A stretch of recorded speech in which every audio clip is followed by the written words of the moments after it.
It's no coincidence we have following the Kabbalah Torah, Matan Torah, every single time is Parshas Nasa. Parshas Nasa has a fascinating ideas found inside it, but what I want to really stress and approach just for a few minutes with you right now is the topic of the Nazir.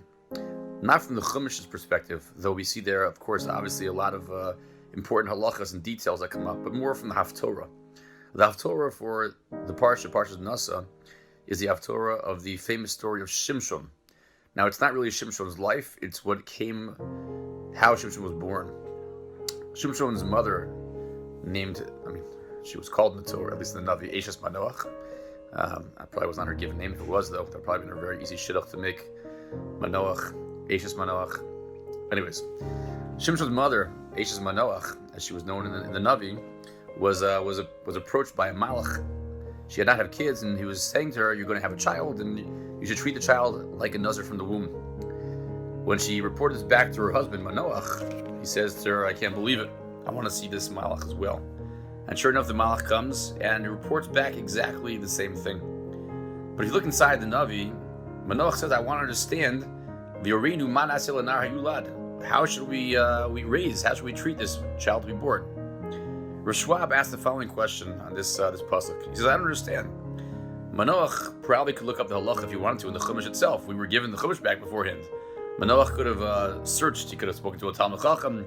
If he wanted to know the halachas that apply to a Nazir, which Shimshon would be one day when he was born, why not speak to the local Orthodox rabbi?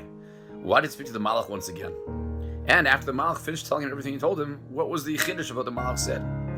Rosh Schwab has an unbelievable idea, one that, if applied to each person, his own family, should really help us and our families be educated and steeped in the values of Torah very well. The lashon that's used is Kol asher amarti ela isha tishmor. Everything that I said to the woman, you should keep. There's two ways you can understand what that means. Whatever I told her, so make sure that you're careful with that and supporting the cause. You're supporting how Shimshon will be raised. But the other pshat that Rosh Rab wants to suggest is whatever I told the woman to do for the child, Tishmor, you also have to keep it. You have to make sure that you're taking care of those things as well. You can't raise a child in an environment when you expect certain things from him that you don't do yourself. For example, if Nebuch, a child, had a problem, he had a peanut allergy.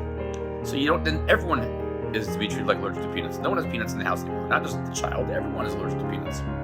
Anytime there's something that has to be done for a family, if you don't represent that same model, then the child has very little chance of succeeding in that area as well. We were just given the Torah, Matan Torah, our Sinai, as we have in Parsha Shavuos, and we lead right afterwards to the Parsha of Nazir, to the story of Shimshon, as the Torah describes. For us to hope that our children will keep the Torah well, that's got to be modeled by the parents, by us first. And that's really where the greatest education comes from. It's not for what we teach, but it's for how we act, what we do. If we want the world to look at us in a positive way, now we're in a time that's very, very challenging. It's not enough just to have good arguments. We have to model that type of behavior. Model what it means to be a great citizen and a mensch and an excellent neighbor.